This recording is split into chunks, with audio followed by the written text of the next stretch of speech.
I knocked gently on my son's bedroom door, giving myself time to catch my breath.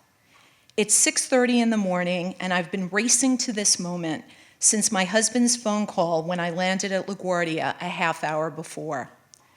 While I was hailing a cab, Bob told me our 15-year-old son had been gone all night after attending a party, that he'd stumbled into our house shortly before dawn, and that he refused to provide any explanation. My son doesn't acknowledge my entrance into his room. His face is hidden in a pillow. I sit on the bed beside him, aware that his mattress now sags in the middle from the increase in muscle weight he's developed over the last year. I rub his back and ask him to tell me where he was last night.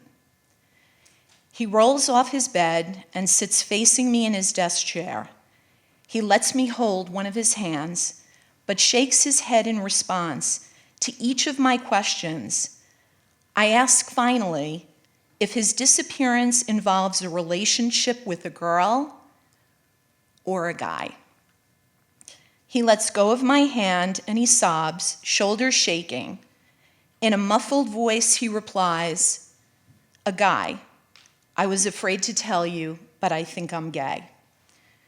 Broken-hearted, consumed with ignorance and fear, I cry along with him as I envision my little boy, so sensitive and intense, facing a harsh and painful future.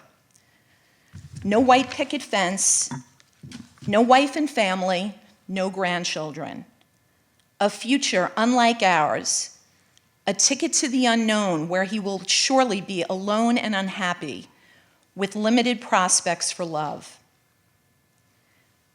That was a watershed moment for me as a parent and a woman, an indelible demarcation bisecting our lives into the time before he came out and after he came out.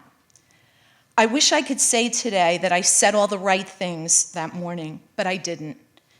And I cringe now to recall telling him to be careful, not to hold hands in public, and perhaps the worst, asking him, "Are you sure you're gay?" Even worse, after my son came out, I disappeared for a time into a closet of my own making. In tears, I turned to a poet friend of mine, a woman who'd been asked to leave home as a teenager when she came out to her parents decades earlier. She helped me understand some things I didn't and introduced me to our local chapter of PFLAG.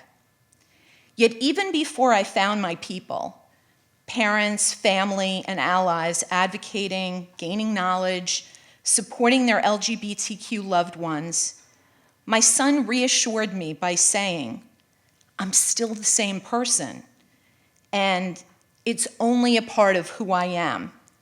I'm an athlete, a student, a son, a brother, and I'm gay." While my initial expectations had to be altered, they didn't have to be abandoned.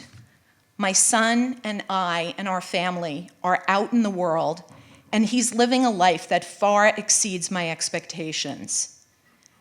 My favorite photograph from last year's Pride March in New York City shows my son's fingers intertwined with his boyfriend's.